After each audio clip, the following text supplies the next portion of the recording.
اعوذ باللہ من الشیطان اللعین الرجیم بسم اللہ الرحمن الرحیم قالوا ونؤمن لك واتبعك الأرذلون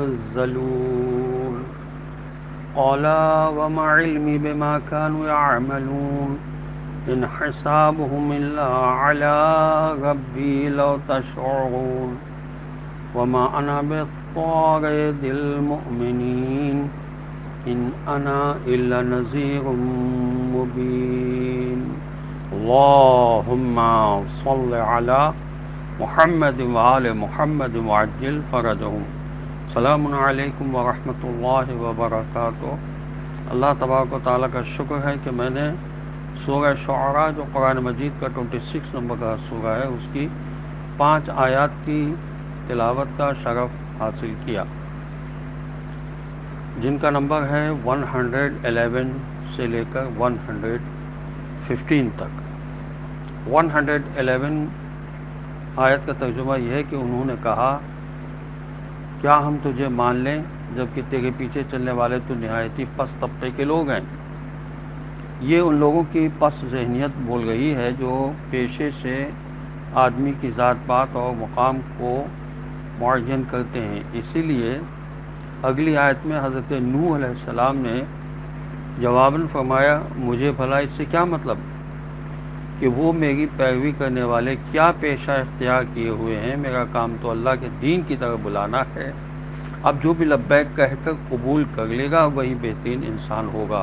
یہ تفسیر تبیان میں لکھا ہے، اور تفسیر ماجدی میں اس آیت کے ذیل میں لکھا ہے کہ حضرت نوح علیہ السلام کا مطلب یہ تھا کہ میرا کام تو بس اللہ کی طرف بلانا ہے، اب جو بھی میری اس دعوت کو قبول کرے گا وہ مومنین کی جماعت میں داخل ہو جائے گا اور سربلند و کامیاب رہے گا۔ رہا پیشہ تو وہ نہ کسی کو بلند کرتا ہے نہ پست۔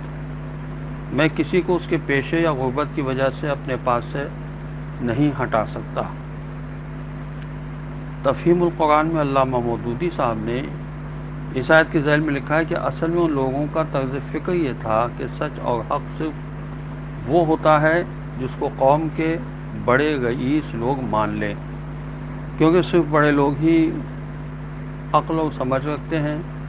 رہے چھوٹے غریب لوگ تو وہ اگر کسی بات کو مان لیں تو اس کا کوئی وزن نہیں ہوتا۔ اس لیے کافی کہتے تھے کہ پیغمبر معمولی لوگوں میں سے نہیں ہو سکتا بلکہ کسی رئیس گھرانے کا آدمی ہونا چاہیے۔ اسی لیے کفار کہا کرتے تھے کہ یہ قرآن ہمارے دونوں شہروں مکہ اور طائف کے کسی بڑے آدمی پر کیوں نہ اتارا گیا۔ یہ سورہ زخرف کی آیت نمبر 31 تفہیم القرآن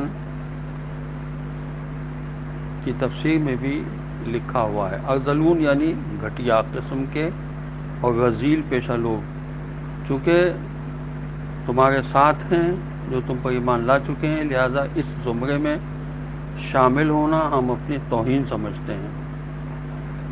تفسیر انوار النجف میں لکھا ہے اس آیت کے ذیل میں کہ حضرت نوح علیہ السلام نے ارشاد فرمایا کہ مجھے کسی کے پیشے سے مطلب نہیں ہے اور نہ تمہاری بڑائی سے کوئی واسطہ ہے، بلکہ میں تو اپنا فریضہ اور اللہ کا پیغام پہنچانے آیا ہوں اور وہ ہر ایک کے لیے یکساں ہے، لہذا تمہارے کہنے سے میں غریب طبقے کے لوگوں کو دھکیل کر نکال دینا پسند نہیں کرتا۔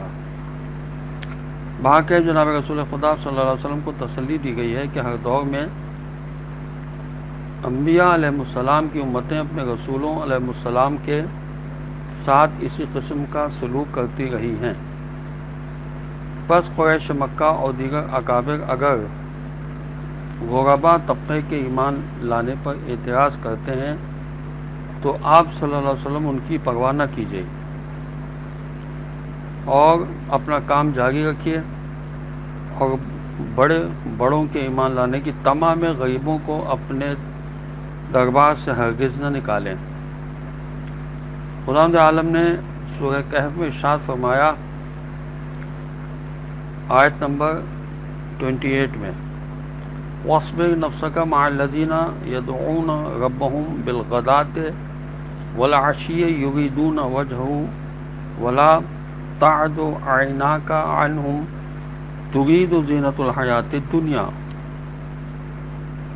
ولا تطع من اغفلنا قلبہ عن ذکرنا واتبع ہواہ وکان امرہ فرطا۔ اور تم ان لوگوں کے ساتھ صبر و سکون جو اپنے پالنے والے مالک کو صبح و شام پکارتے ہیں اور صرف خدا ہی سے محبت کرتے رہو، اور تم اپنی نظروں کو حیات دنیا کی زینت کی خاطر کبھی ان سے نہ پھیرو، اور ان لوگوں کی اطاعت نہ کرو، بات نہ مانو جن کے دلوں کو ہم نے اپنی یاد سے غافل کر دیا ہے۔ یہی وہ لوگ ہیں جنہوں نے اپنے نفس یعنی ہوا و ہوس کی اطاعت کی ہے، اور ان کے کام اعمال حد سے بڑھے ہوئے ہیں۔ یہ سورۃ کہف کی آیت نمبر 28 کی تشریح ہے۔ آیت نمبر 112 میں نوح علیہ السلام نے کہا جو کچھ کاروبار وہ کرتے ہیں اس کو میں کیا جانوں۔ آیت نمبر 113 میں اللہ تبارک و تعالیٰ نے فرمایا کہ ان کا حساب کتاب اللہ کے سوا کسی پر نہیں، کاش تم عقل و شعور سے کام لو۔ اور آیت نمبر 114 میں ارشاد ہوا اور میں تو ایمان لانے والے مومنین کو اپنے پاس سے بھگا دینے والا تو نہیں ہوں۔ آیت نمبر 115 میں ارشاد ہوا میں تو صرف اور صرف صاف صاف کھول کھول کر برے کاموں کے برے انجام سے ڈرانے اور متنبہ کرنے والا ہوں۔ خداوند عالم نے ہمارے رسول صلی اللہ علیہ وسلم کے حوالے سے ہمیں بھی یہی حکم دیا ہے۔ سورہ انعام میں خداوند عالم نے ارشاد فرمایا آیت نمبر 52 کہ ان لوگوں کو دور نہ پھینک دیجیے جو دن رات اپنے پالنے والے مالک کو پکارتے رہتے ہیں، وہ بھی صرف خدا کی خوشی حاصل کرنے کے لیے۔ ان کا کوئی حساب آپ کے ذمہ نہیں ہے اور تمہارا کوئی حساب ان کے ذمہ نہیں ہے۔ اس میں بھی اگر تم انہیں اپنے سے دور پھینک دو گے تو ظالموں میں شمار کیے جاؤ گے۔ والسلام علیکم ورحمۃ اللہ وبرکاتہ۔